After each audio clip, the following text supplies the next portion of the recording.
sitting here awkwardly. There's a mic check going on. This isn't the show.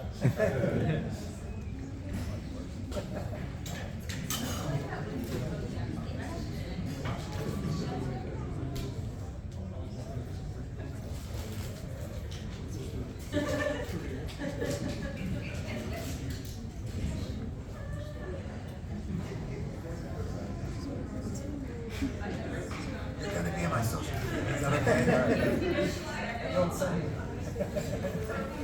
I'm gonna check. All right. I'll just be sitting here by myself. No problem. I can project. Just check.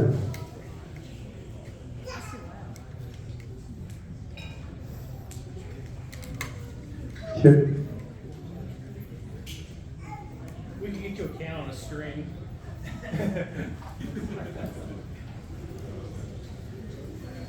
Before we start, who's seen the movie? So half seen the movie? All right, so we'll keep spoilers to half to a minimum.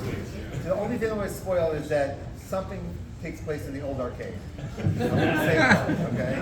All right. I don't think that's a spoiler for Clevelanders, right? Yeah. Okay. I'm glad I asked. All right, I think we're going to get started. Everyone, thanks for your patience. I think we made the right call instead of getting electrocuted up in. So this is better. I'm John Skirty. I'm the Chief of Collections here at the Cleveland Public Library. We're so excited to have this day here. I've been telling people for years, we're going to try to get Brian here, we're going to try to get it. It just never has worked out. It took a huge Superman event across the city. So thank you to all the creators who came out today. And we're really excited. And we're just going to ask Brian some questions here. And at the end, there'll be time for you to ask questions as well. And I hope you stick around. We have some of the artists signing some of their books. So we'll get started. All right. Thanks, and also, wow, thanks for coming out. It really means the world to me. John and I grew up together. When he got his job here at the library, I would hang around here all the time. This is where I did my research for like torso and stuff like this. Thank you. I wasn't fishing, but thank you. And so this was my neighborhood. I worked across the street at the old arcade at Super City Comics. Super City Comics? Woo! And there used to be stores there that were open, and we had a great time there. And so coming home, coming back to this neighborhood where I grew up in, we have so many memories here. Yeah, so this is a real beyond measure to be sitting here with you talking about Superman and all the things that we have to talk about. So. Yeah, we're going to kind of go into, we're going to start in the early days. And if you could tell everybody here, where you grew up in Cleveland. I born and raised here, lived here for 33 years. I born on University Heights, grew up there, went to Hebrew Academy Cleveland, moved to the West Side, where once I was an adult, lived in Lakewood for most of my adultness. Never had a car here, so rode my bike every single day for hours and hours and hours. I would ride up to Willoughby to go to Comics, Jimmy's store, and I literally would ride in blizzards. I would ride in slushy Cleveland days, rainy days like this. Interject, like growing up here, Brian's like, I think I do want to, so I let him drive my car one time. Horrible, I didn't know you just should be with a bike. Yeah, no, when my wife got pregnant, she bought me a car and said, "You are not riding me on your bike. So you have 9 months to figure this out." So then I did figure out I can drive now, mostly. And I went from Grand Theft Auto, it's not great. And but anyway, so this like I rode these streets every day for years and decades. So to be back here celebrating Superman is incredible. I just wanted to thank you all for coming out, and thank God we got the air conditioning. when I was out there in the swell, I go, yeah, this is why I moved. I'm melting. Anyway, I'm not built for it. I told him we got like 12 days of good weather, So to talk a little bit about the early days of Super City, like what did you do there across the street in the arcade?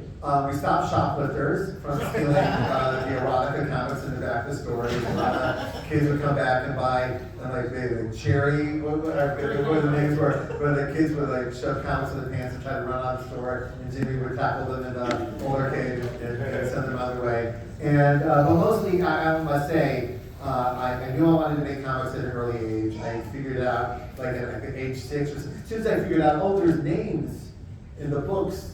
These are the people that made this, and I've experienced something because they made it, and I would like to do that. I would like to be one of those names in the books that do that. And because we're in Cleveland, and even like pre-internet and pre-everything, like when people were trying to relate to my weird littleness, they would like, my teachers would say, hey, you know, Superman was created here in Cleveland.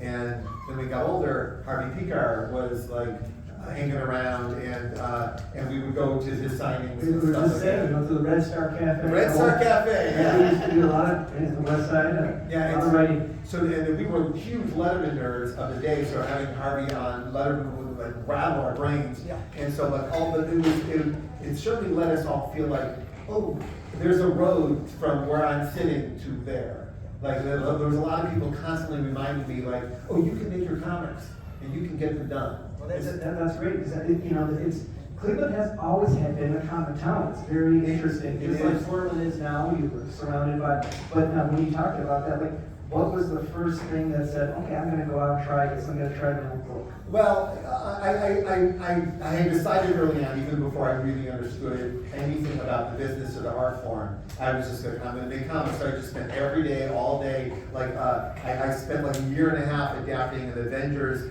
prose novel. They had an Ultron prose novel from Pocket Books, and I said, oh, I don't have this. I couldn't get my hands on a script, so I'll adapt this book into script form. I did it over and over and over again, just learning how to do it, making mistakes, every mistake you can make, just getting my 10,000 hours of bad pages out of me.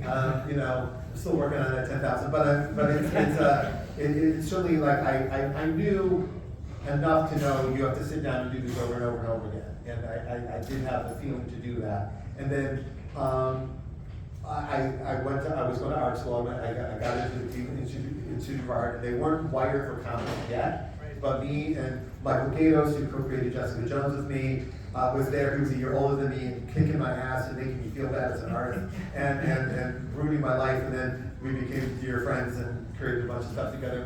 But so there were a handful of comic book people at the school, and we were all trying to teach our teachers that one of the most important art forms in America is happening in graphic novels. And it was like the mid-'80s to early '80s, where Dark Knight Returns and Watchmen and Black Orchid and like major Mouse and Love and Rockets, like major literary moments were happening over and over and over again throughout comics as the direct market was building. And we were running into our art school going, oh my God! And our teacher was like, yeah, I don't get it. And we're like, oh, and so finally they let me have independent study, which translated into go sit in the corner and make your comics. Stop whining. And so I did, and I got to I made a comic that was trying to impress my teachers. So I was like trying to be as experimental and diverse in my styles as possible. I made this short like anthology of like 5 or 6 little stories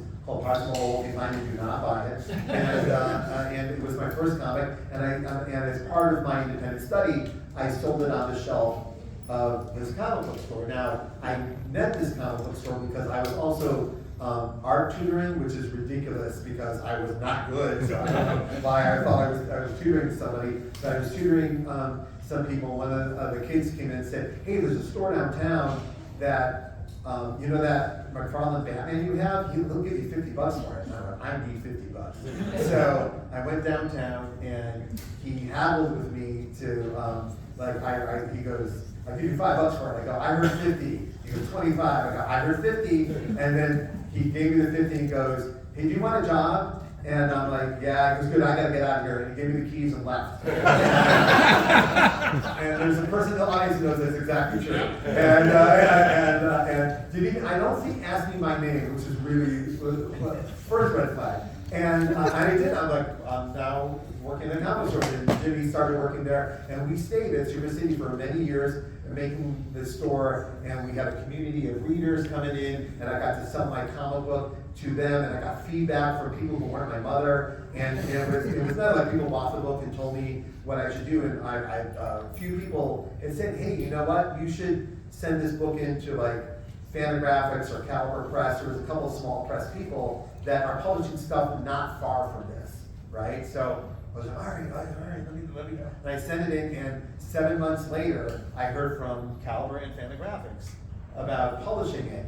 And I was still in college, and I was like, oh my God, and it was incredible. And I ended up doing, I went to Caliber because it just seemed more in line with like what I was going to do.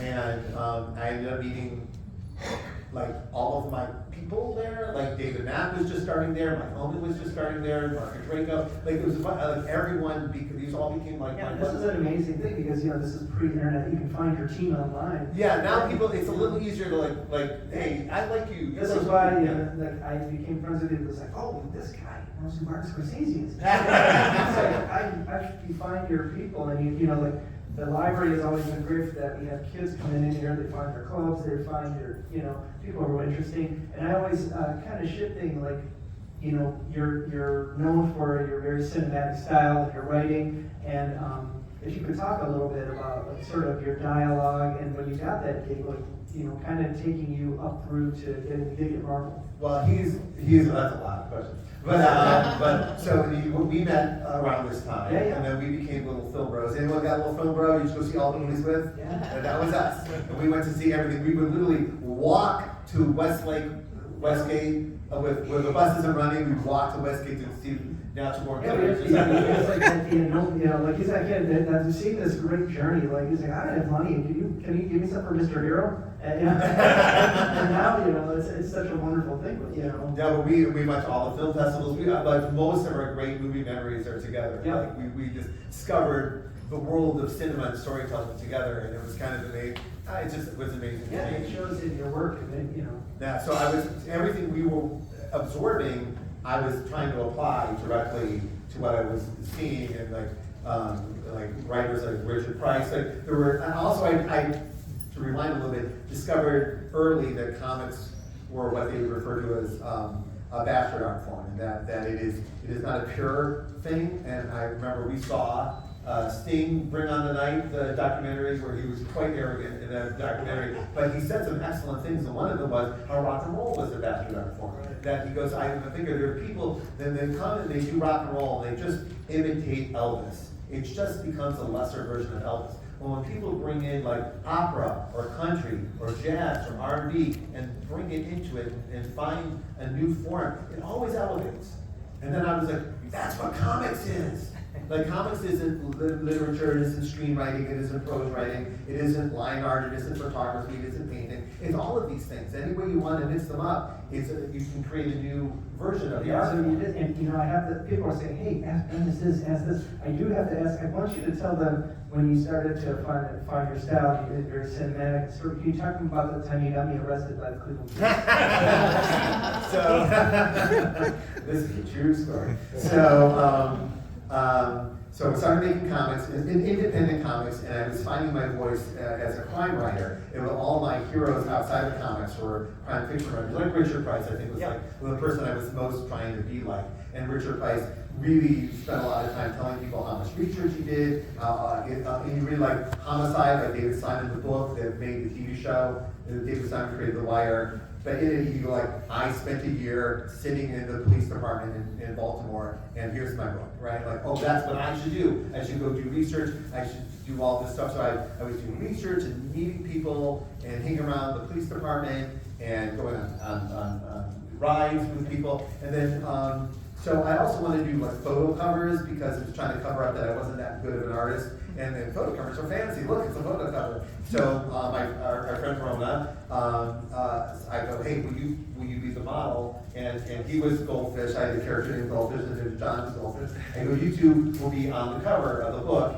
And so we were driving around to like CD locations and taking pictures that look cool. And then we stopped on the Lorraine Bridge. Was it Lorraine Bridge? Okay, so we stopped on the Lorraine Bridge, and I go, hey, let's just stop in the middle of the bridge and just get her out on the bridge, and I'll take pictures of her looking at Tower City and like looking longingly at the city, and we'll figure out what to do with it later. And so we had a lot of props with us, like fake guns and fake knives, like all plastic, like nothing even close to real. But so I go, hey, let's hop out of the car and take some pictures. So I get out of the car and I take the pictures, and then you, in friendship, go, oh, I'll lay out all the props in case you need them. So you being like a prop master, you laid out all the props, and I didn't even see that you were doing that, and I was going to do that. And we turn around, and the bridge is closed, and there's 7 cop cars around with guns out, because someone called and said there's someone on the bridge with a gun, because there was, and so I got cuffed, you got cuffed, right? We got thrown in the back. And our friend Rona was able to calmly describe what was happening here, pulled out one of my comments and said, these idiots did it, and listen. And so we were able to get out, like I was in the back of a cop car, I had a gun in my head, and one time I felt, I'll never forget, because it's not happened since. I had a gun in my head, I was like, oh, and as the writer of me is going, oh, this, that's what it feels like, okay. And having completely disassociated from reality of what's happening. And then I also remember, that was the day I said the stupidest thing I've ever said to an adult, which is the cop came into the car, and I was in the back of the car still, he goes, all right, we understand what happened. You know, if Steven Spielberg shows up here, he needs to get a permit to do what you're doing. You can't just show up with guns and start filming things. Like, everyone has to do that. I go, you were absolutely right. I'm sorry I scared you. The dumbest thing I've ever, that cop went, you, and he's just screaming at me like, I wasn't the one that was scared, you were scared. And I'm like, oh, okay, sorry.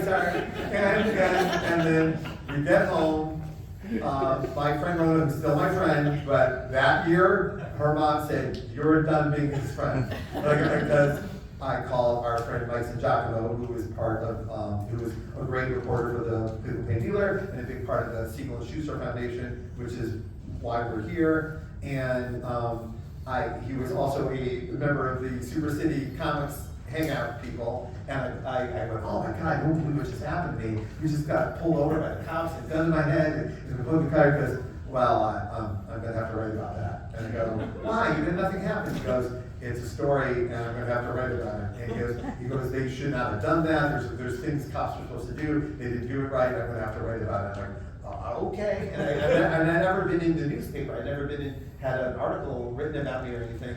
And then the next day I'm on the front page of the Plain Dealer, but like it was like some salacious headline, right? Like comic terror, and I was like, oh man. And then I'm like, is this news? And then all of a sudden I remember I'm going to say some names that the older Lanigan called me. And I was starting to get calls from the nightly news call, and I was like, is this how you sell books? Like, I don't know. And it didn't sell any books at all, but it honestly did prepare me for media stuff that would happen to me later in life. I was like, oh, well, good, I'm glad I had that experience, because I didn't know what media would be in my life, right? So we did that. You and I have the experience of almost. Glad you're over. I'm still trying. Yeah. That could have been a very bad ending to this story, but we got out of it and we had a good laugh afterwards. Yes. And then a couple years later, Rona called me and goes, "We can be friends again." Oh my God! She was my friend. Like when we were little kids, I was like super bummed out that I made her mom so mad, and she was absolutely right. I put her daughter in danger, and she was completely. But we won't do all the good stories. But any Miles Morales fans in the audience here? You're Thank you. we talked about, a big thing, as I said, people pepper me. Yeah, please ask Brian about this. But if you could, talk a little bit about the creation of, Jessica Jones. Well, Jessica Jones was created here in I wanted to Cleveland. start there. I broke it in at Marvel. I was still living here in Cleveland. I spent all of the 90s making crime comics, and including a book called A Torso, about the torso killer in L.A. Ness, a very Cleveland book.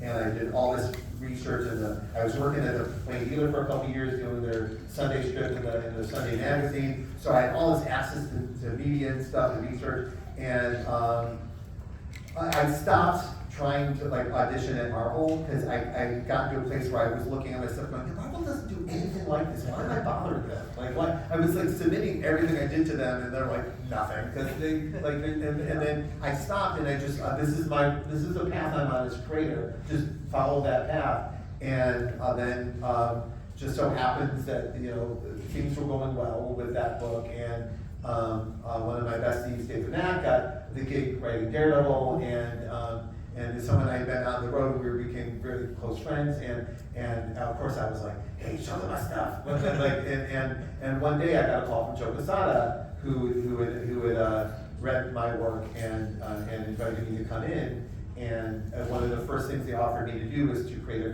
crime comic in the Marvel Universe. And I remember I was in Lakewood, pacing back and forth, pitching a book way more adult than they produced, like way more, but they said yes to it. So Jessica is a Cleveland-born comic creation as well. The name of the tree was in Lakewood. Yeah, So and I started writing Ultimate Spider-Man when I was here, and that was around, was that like 97? Like 99, and it came out in 2000, but I started in 99. And I remember thinking, because comics are so weird, like every comic felt like this is the last time they're going to let me do this. Yeah. And then by the time I got to Jessica, they signed me to a deal where I was exclusive to them, and that seemed insane to me, because just 2 years before, like, no one was interested. And writing Spider-Man the whole time, it was going very well, and it was a dream come true. It was really so if you never read the book, it was really like, hey, do you want to start Spider-Man over from scratch and cherry pick all the good stuff?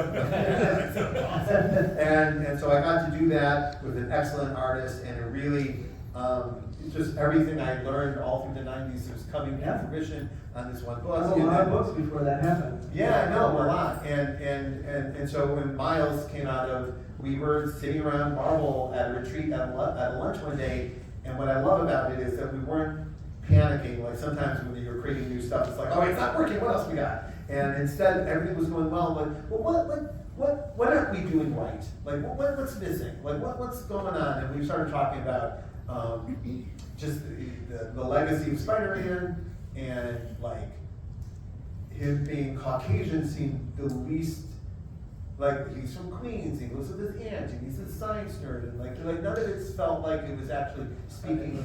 Yeah. And then we started talking about what if Spider-Man was of a different race, and what if Spider-Man was from a different culture, and we started having that conversation, and a year and a half of development, like really slow percolating.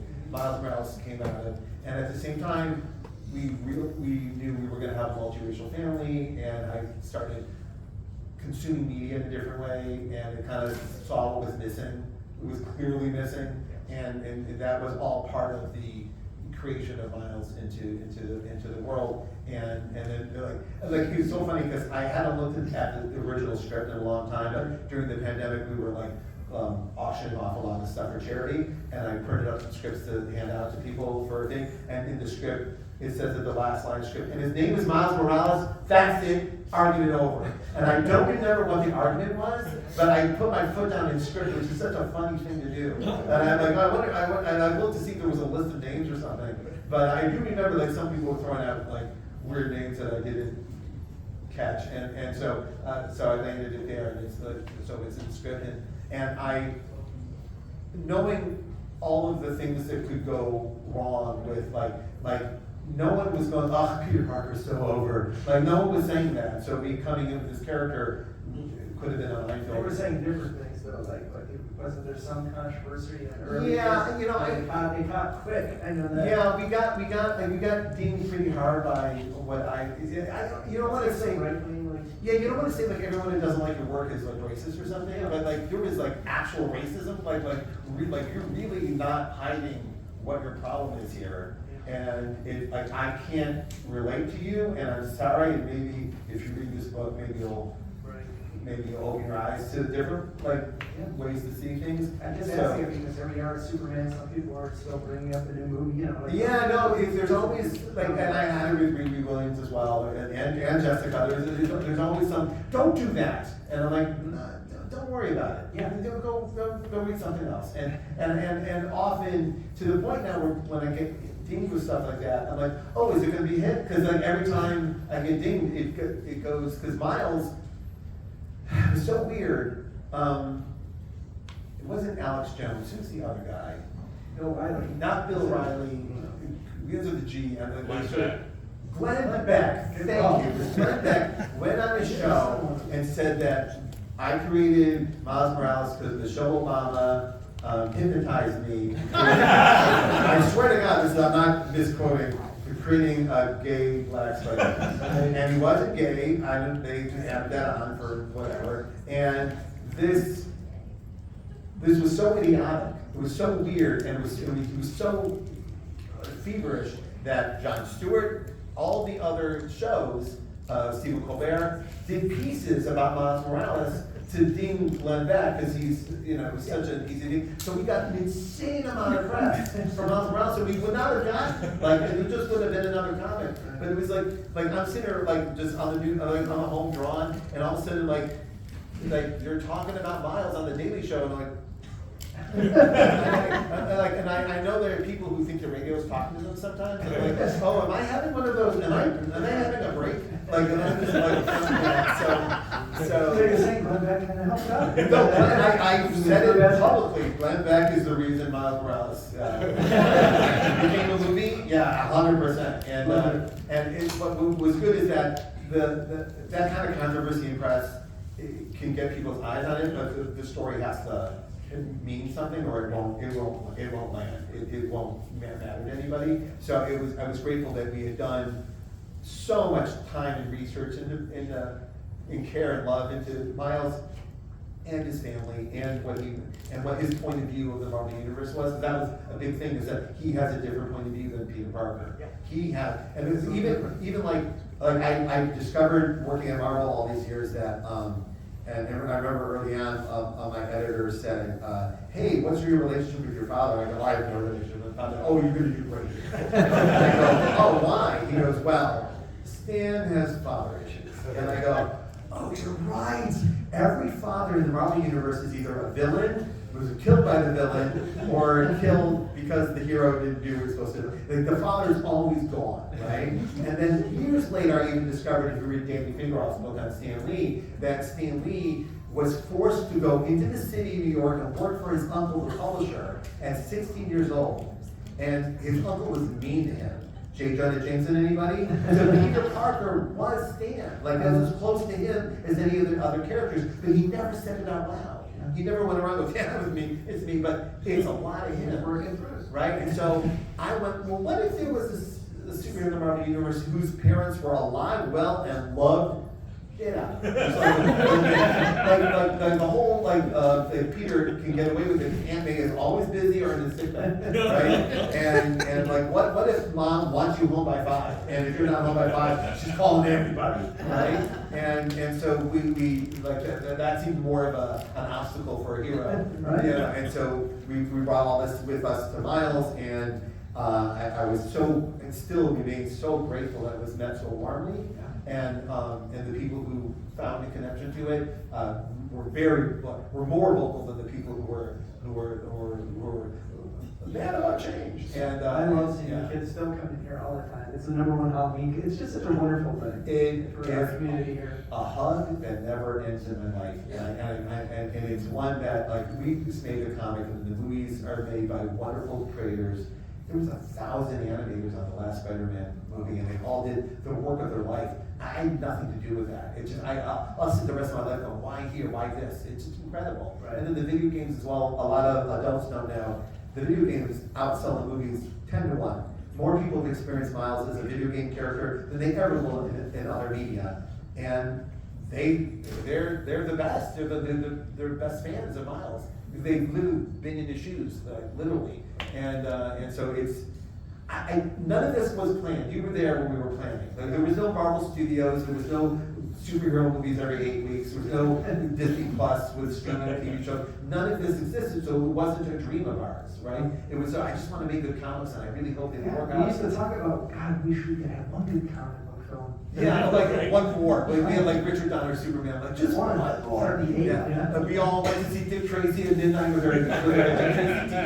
That was a good one. But yeah, the world we're living in now was not the world we were developing these characters in, but it was building around me as it was going on. So all of a sudden I'm like, hey, you want to go help on the Iron Man movie? You go, there's an Iron Man movie? Like that's where it started. So by the time Miles was built and ready to be, they were like, yeah, so many movies. I'm like, really? Like, yeah, none of that was planned. So it's an incredible experience, and the gratitude is enormous, and it just never goes away, because it's also, for people who don't know, it's international. When I started in comics, it was there's American comics and European comics and Japanese comics, and they were very segmented. Even in our store, they were segmented. But now it's everything, everywhere, all at once. And we get to travel to places all over the world, and they love these characters, and they love the mythology that comes with them, and feel a connection.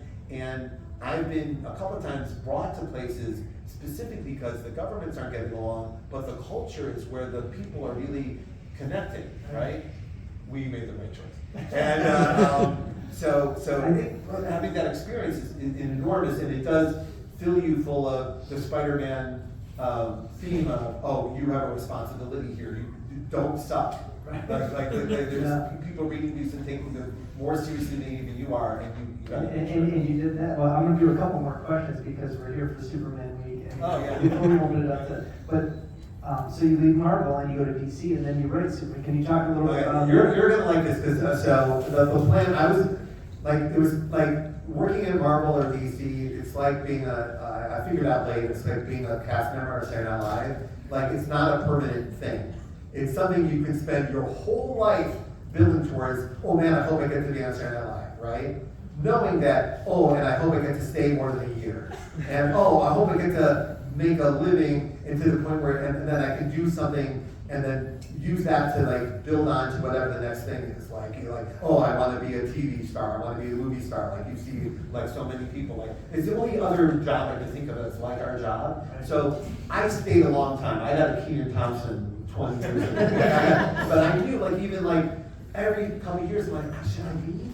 Like, you're supposed to leave, right? Like, everyone, like, people haven't come and gone in the time I was there, and I went from young ingenue to veteran, you know, and I was like, oh, should I leave? I'm the old guy in the room, and so I knew eventually it would be time to go. And then, like, there was always a reason to stay. Like, then they started making Marvel movies, and I was part of that committee, and I'm like, well, I want to be here for this.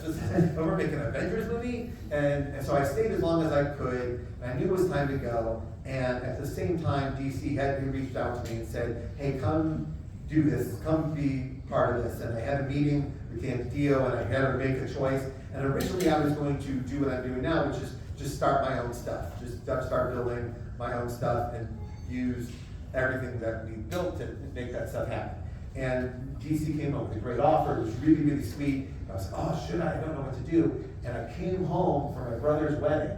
I came here, and I came to visit you in the library, and you had the big Superman exhibit, right, from a few years ago, 2017. Yeah. Right? So the big Superman exhibit, I came to visit you. I didn't know about the Superman exhibit. Walked into the library, which it was like a home for me, and it was just Superman everywhere. And I'm like, okay, I'll do it. I just, like, you feel the hand telling you don't be scared to do it. And I literally in the library called. And said, all right. No, thank you, and that was good for press for us when you said people came. But you do like as a Clevelander, as a little Jewish boy, and again those people telling me, you know, Superman was created by little Jewish boys in Cleveland, and that like you felt the legacy being offered to you, and you have to take it. And I'm thrilled I got to it. And also, just writing Superman is a great experience. There are certain characters that take you like emotionally into a dark place, you know, and there's other characters that take you into a hopeful place. And Superman is literally the best guy, thinking the best thoughts, doing the best thing. And if it's not the best thing and the best thoughts, it's not Superman. It just isn't, right? So you have to, as a writer, just get to that headspace of, well, what's the best thing a person would do here, right? And so you then I've said this a couple times, like, you can't then go to the grocery store and argue with people. You can't think like Superman all day and then be crabby. You have to at least attempt to live up to the legacy of this character that's being offered to you. Like, be your best self. So it emotionally becomes a very good job because you're like, what's the best emotions I can have right now? Be the person crypto wants you to be. Yeah, exactly. And then the pandemic happened, and I was like, and DC kept the lights on. Well, some companies did not, but DC let us keep making our books, even though there was nowhere to sell them. But I was like, so every day in the darkest days of the pandemic, I got to like, I had to think what was the best person thing. So I was like, well, I don't know how this is going for everybody else, but this is like psychologically very good that I just spend hours a day not wallowing in where we are and just think aspirationally. Most people just drink whiskey. I know, I was like, I could feel how grateful I was for, I have the right job. I was writing literally Superman and Legion of Superheroes, and both of those are aspirational books. That's all they are, is to be aspirational, and I was deeply grateful to comics for allowing it. Like, yay, and I got a check at the end of it too. That's kind of good. But like your job making you feel good is a very special thing. I know that a lot of people don't get to experience that. Well, I have one more for you before we open it up. All right. So you see, some people here who are younger, and there's young comic creators, and we've met so Sorry about my language, younger. I'm sorry. But if you could, you were a Cleveland kid and you did this, what advice would you give, Cleveland kids today? If they want to follow your footsteps, what advice do you give? If you want to make comics, if you want to make a film, you want to make digital content, songs, if you want to be a musician, whatever it is that you want to do, there is something that some people, either consciously or subconsciously, are waiting for someone to give them permission to do it. You don't need permission. You do not. Just whatever it is that makes you happy, that sparks joy in you, as long as it doesn't hurt someone else, go do it. Go do it. Even if you're like, I don't think I know how to do this. Don't worry about it. No one's paying attention to what you're doing. You can sit in your room all day and play on your guitar or draw Spiderman over and over and over again until you get it right, and you're doing the right thing. It feels good when it works out. It is frustrating when it doesn't, but whatever it is that you like, you have a hero who does it, and they did this. They sat in their room, they practiced and they practiced and they practiced until they figured out who they were or had felt good enough to go, what do you think? To somebody else. So I was lucky that a couple people in my life pulled me aside and said, don't wait for permission, go do it. Or I was wired not to be fearful of it. So I just want to, I tell everybody, I tell my students that you don't have to wait until you're not sucking anymore. You can just, it's okay to be bad. It's okay to not have it figured out. It's okay. Like, some people bought books of mine that all I see is the mistakes, and no one ever brings them up to me. And I'm like, and it's I don't know, it's a kind of a beautiful thing to do it. And I know that our culture, there's something weird in our culture, and I blame a lot of reality TV, particularly like baking contests and American Idol. It's been like 2 decades now of either you're the best singer in the room or go home, you suck. And that is not what the world is like. That is not what creativity is like. That is not what the journey is. You are on a journey, and whatever special sauce you're bringing to it, that's who you are, and no one should tell you differently. So it's okay to suck. It's okay not to know what you're doing, but do the research, practice, and figure it out. And I will tell you that I have so many friends from so many different walks of life that this world has brought to me, and that's the connecting tissue, is that we all sat in our rooms and tried to figure it out until we got better, and we're all wired not to be afraid of being bad in public. But it's okay. And I come to myself and I go, I have blown it publicly. I have made mistakes in Marvel Comics that and everyone goes boo, and I go, yeah. And I learned from it and applied it to the things that we talked about that worked out, right? It's okay. And I point out to myself saying, anything you can imagine fearful happening to you by creating something has happened to me. It's okay. It totally is okay. It works out. It works as long as you learn from it. It's kind of like, I'm to the point now when I'm failing, when I'm blowing it, my body starts reacting like it's winning, because so many times, right after the failure comes, oh, you figured it out. Oh, there it is, right? So when I'm like, oh, this doesn't work, my body starts getting all excited because I know we're right around the corner. So I tell people, luxuriating film. Love it. That's where you can learn all the good stuff. Then all I talk to my students about is all the times I messed up. Because that's all the time I learned something. I never learned anything from, oh, that worked out. I love it. Yeah. Great answer. Thank you. All right, we're going to open it up here to a few questions. That's how you can talk about anything you want to talk about. Yeah. So. Okay. Go ahead. So your transition from Marvel to DC, let alone being from Cleveland and all the things beyond that, put a lot of eyes on you when you took over Superman. What did you do as a writer to make sure that you were still having fun during the process? I disassociate from any like press. I can't control what people. It's also, I'm of an age where I came up with the internet. Like we run AOL message boards, and then we run so I got to make all my internet mistakes early on in an internet that doesn't exist anymore. Thank God. And so even like the early days of Twitter, where you thought, oh, I'm having a conversation, I'm debating. Oh no, I'm not. Right? Like even learning that, so I learned all those lessons. So what I learned is that all that matters is the story. All that matters is the truth and honesty of the craft of which I'm doing. So have a take, there's this quote that's going around Instagram that I love that Tom Hanks brought that he learned as an early actor, that I realized this is exactly the truth, is that he was on an early movie, probably here in Cleveland, and the director got really mad at all the actors for asking a million questions, and he goes, hey, stop asking me questions. Here's your job. Show up on time, know your lines, and bring something to the table. That's it. Everything else, shut up. And everyone go home and figure that out and come back. And then he went home and was, show up on time, which means show up early. That also means be someone people can count on. And that you found out early. There's been times I got the job because I showed up, 100%. Like, I'm not the best guy in the room, I was the guy who showed up, right? Including when Marvel was in bankruptcy. They hired me because everyone else left. And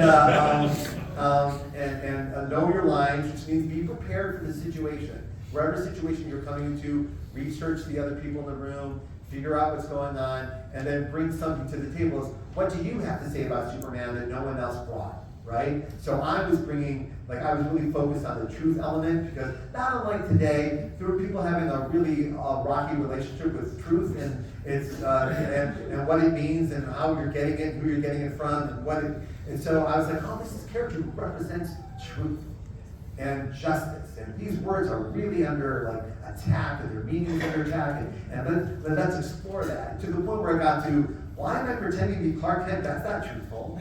I'm living a lie and telling everyone to be truth and justice, right? So I brought all this to the table. No, and also because even with Spiderman, there are things that people are nice to me about now, but in the moment they came out, the internet was dragging me, right? So I also learned not to worry about that. Like when Riri Williams came out, people were pummeling me, online. I had to get offline for a while because it was just totally creepy weirdness.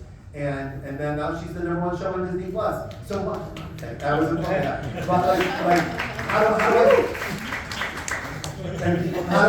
But so it's hard for me to take it as anything, but I have to do my best work. Just do your best work, be your honest self, and that's it. So it's I'm sorry for the long answer. It's only every second of my day is consumed with how do I manage this? But yeah. So I tell people that too.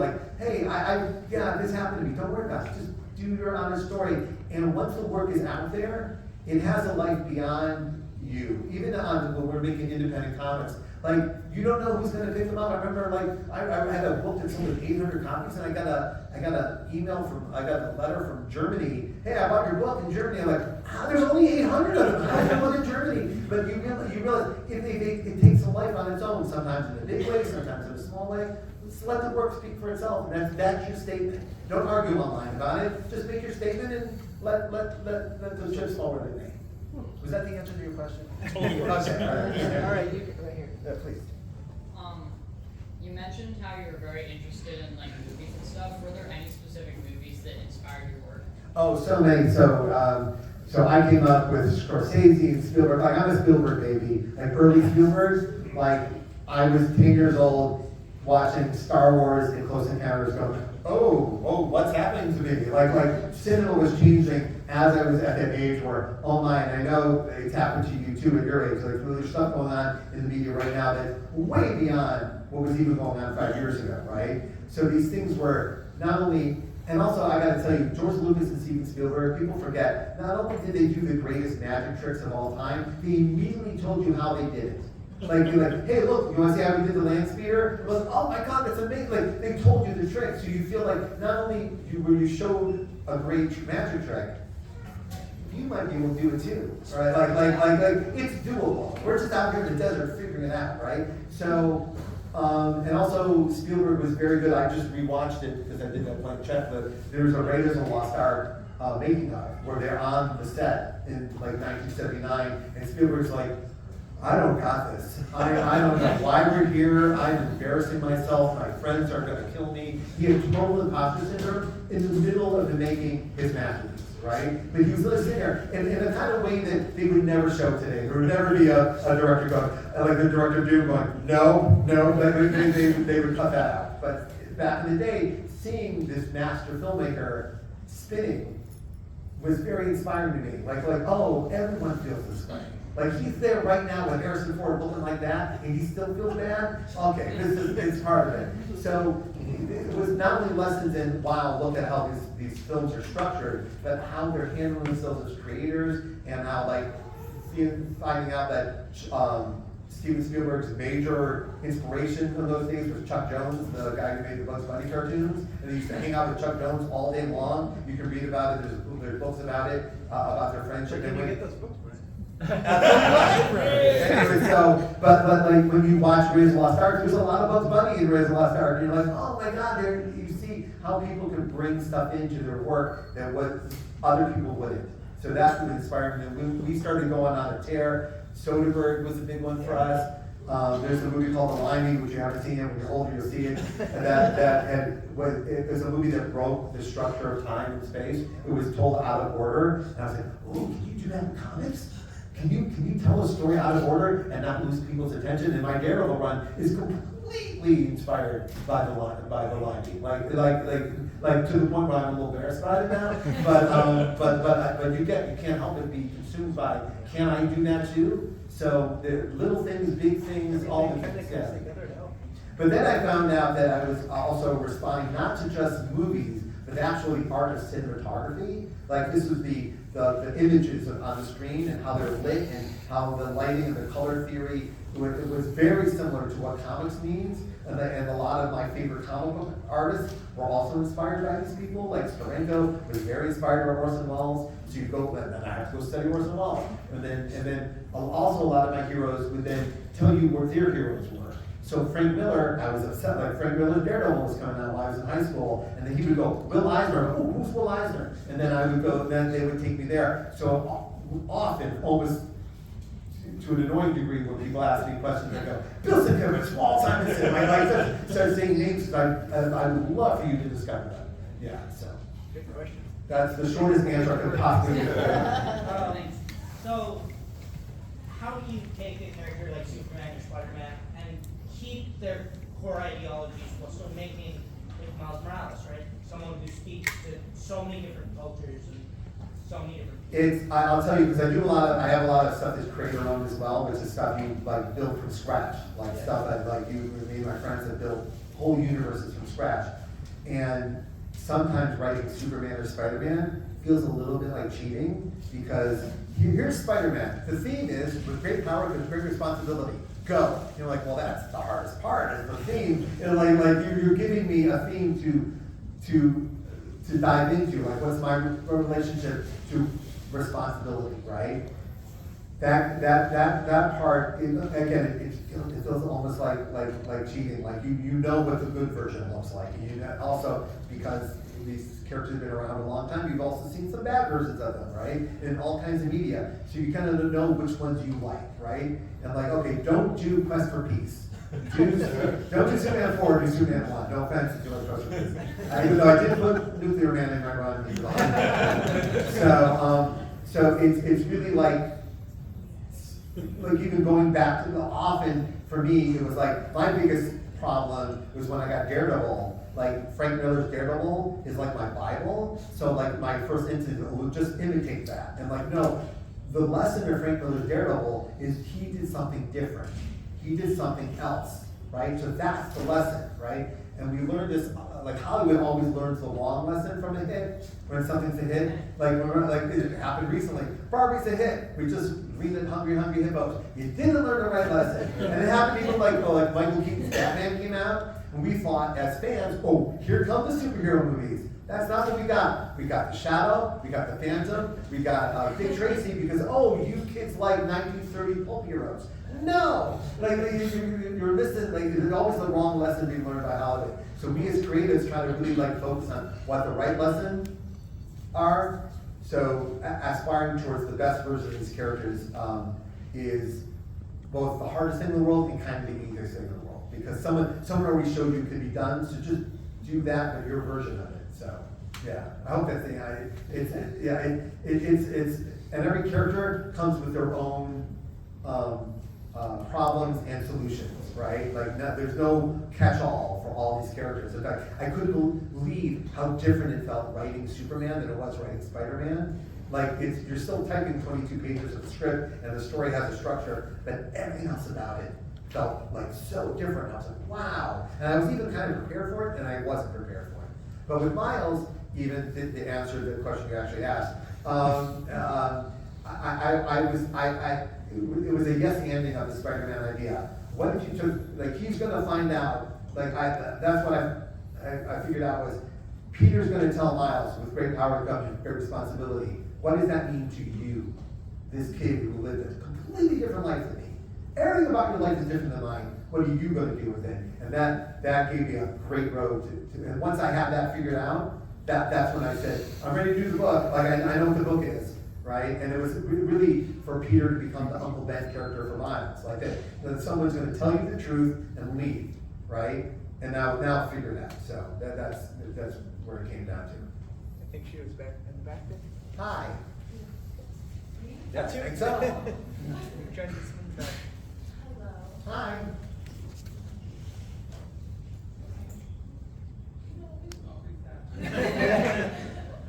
Hi. Okay. Hello, my name is Anastasia. I discovered your comic books when I was in high school. Oh, thank you. And then Miles came out, I believe, a few months after I graduated high school. And my question, Miles and Riri, and my question for you is, what is it like to experience these culturally significant characters give you life, like breathe into them? Because when I think about the comic books, right, when it came out, there's a slight cultural disconnect because obviously we are not Black, we're not Korean, right? So what is it like to see people who come from these walks of life actually give them the life? Well, it is one of the best parts about being a writer or a storyteller is that you are giving yourself permission to leave your experience and find other experiences and kind of feel how that connects you to them, right?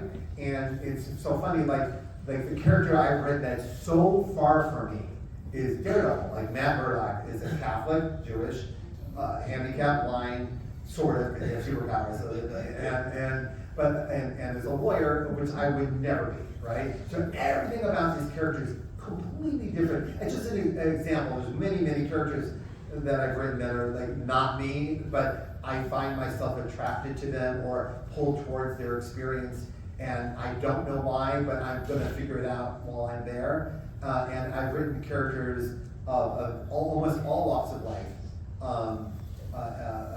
and sexual orientations and sexual identities, and it allows me to do research. It allows me to ask the questions of people. In the 90s, when I first discovered how fun research is, what's fun is I've never met anyone who didn't want to answer the questions. It's about your job, it's about how you grew up, it's about your relationship with your parents.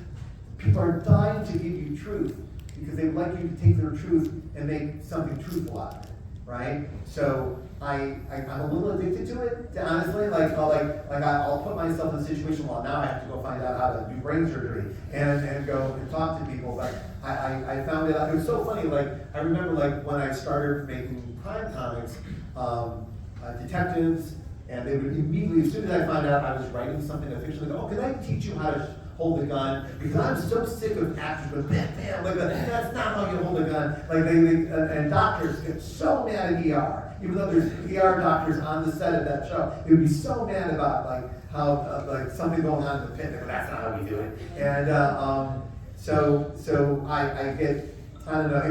It's a great way to live a life of like meeting people, exploring their truth, writing a version of it, showing it back to them, going, what did I do wrong? What did I miss? Right?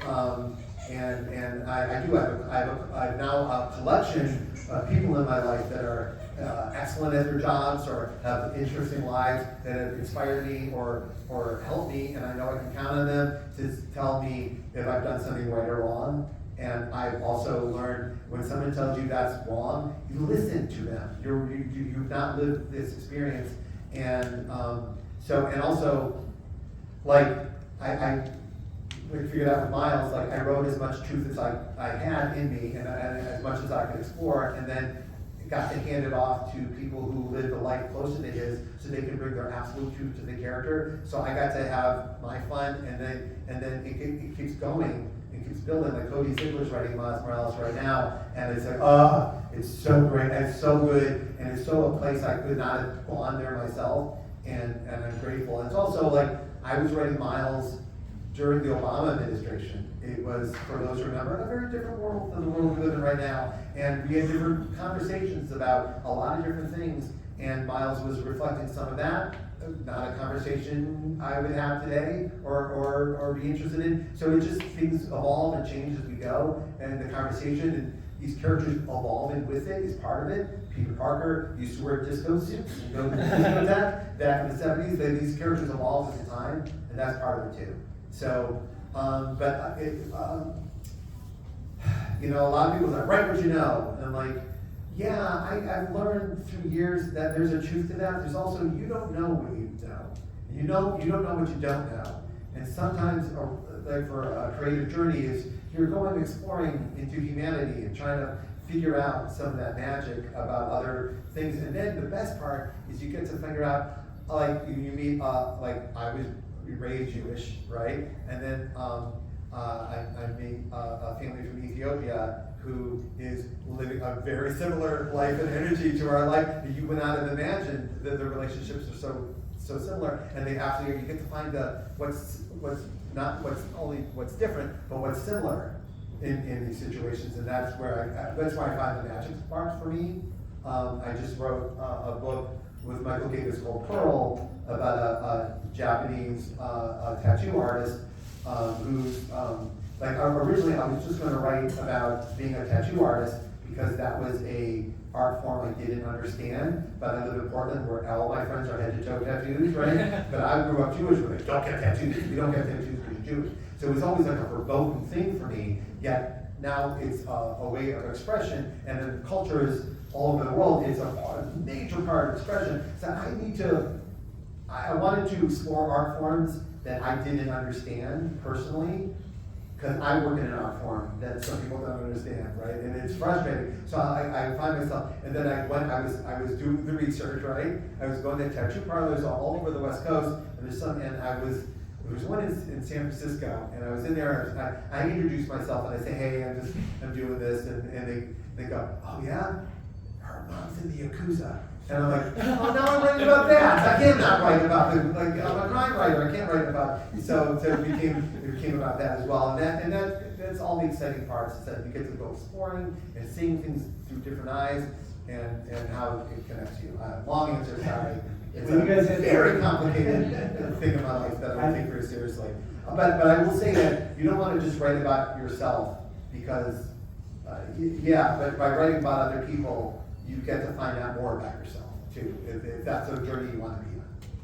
So amazing, thank you guys so much for questions. And we're got to keep on the Superman schedule here. Oh, my goodness. So, Brian, if you please stick around for the signing later from all of our artists. But I want, on behalf of the Cleveland Public Library, we've been trying to get you here. We're so proud of you, and we're very happy to have you. So thank you. Please give a round of applause.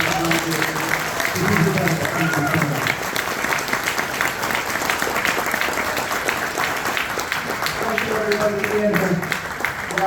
All you want, anything you want signed today, Marvel.